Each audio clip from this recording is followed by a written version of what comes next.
দর্শক কেবল 4 ছক্কা দেখতে চায়, সেই অজুহাতেই বিশেষভাবে করা হচ্ছে আইপিএল এর ডিজাইন। ধরতক্তা মার পেরেক পদ্ধতিতে চলছে সব। ধরমার কাট সিস্টেমে কাজ সারছেন ব্যাটাররা। ক্লাসিক্যাল ক্রিকেটের সেই প্ল্যানিং আর এক্সিকিউশনের বালাই নাই। কথাগুলো যে ডিজে ব্রাভো বলছেন, প্রথমে বিশ্বাসই করতে চাইবে না অনেকে। অথচ কলকাতা নাইট রাইডার্সের মেন্টর এভাবেই করেছেন আইপিএল এর সমালোচনা। বিশেষ করে ব্যাটারদের অ্যাপ্রোচ নিয়ে আছে তার বিস্তর আপত্তি। ESPN ক্রিকইনফোকে দেয়া সাক্ষাৎকারে ব্রাভো বলছেন, ব্যাটাররা তাদের উইকেটের মূল্য আর বুঝতে পারছে না, কারণ ফ্ল্যাট পিচে খেলা হচ্ছে। ইম্প্যাক্ট প্লেয়ার রুলসের কারণে সেটা করা আরও সহজ হচ্ছে। তাই বলের মেরিট আর ম্যাচ সিচুয়েশন বুঝে ব্যাট করার মানসিকতা থাকছে না।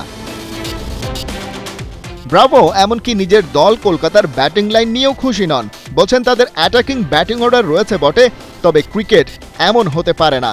ব্যাটারদের প্রতি পরামর্শ, পরিকল্পনা যাই হোক, ক্রিকেটের বেসিক ধরে রাখতে হবে। ক্যারিবিয়ান এই সাবেক ক্রিকেটার মনে করিয়ে দিয়েছেন, গেম অ্যানালাইসিস না করেই ব্যাট চালিয়ে যাওয়া, কেবল বাউন্ডারির জন্য 22 গজে নামার মতো কাজকে ঠিক স্মার্ট বলা যায় না। তবে বোলাররা এই সিচুয়েশন হ্যান্ডেল করছেন যথেষ্ট স্মার্টনেসের সাথে। ব্যাটারদের লাগাম টানতে পারছেন, মাইন্ড রিড করে বল করতে পারছেন বলেই স্কোরবোর্ড তেমন ভারী হচ্ছে না। যদিও ব্রাভো নিজেও হার্ড হিটার ব্যাটার হিসেবে বেশি পরিচিত।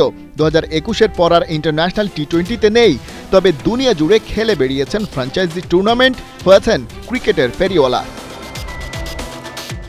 দুনিয়ার সবচেয়ে টপ রেটেড টুর্নামেন্ট আইপিএল, তা নিয়ে সন্দেহের সুযোগ নাই। $1 বিলিয়ন এই প্রজেক্টে যুক্ত ক্রিকেট দুনিয়ার সেরারা।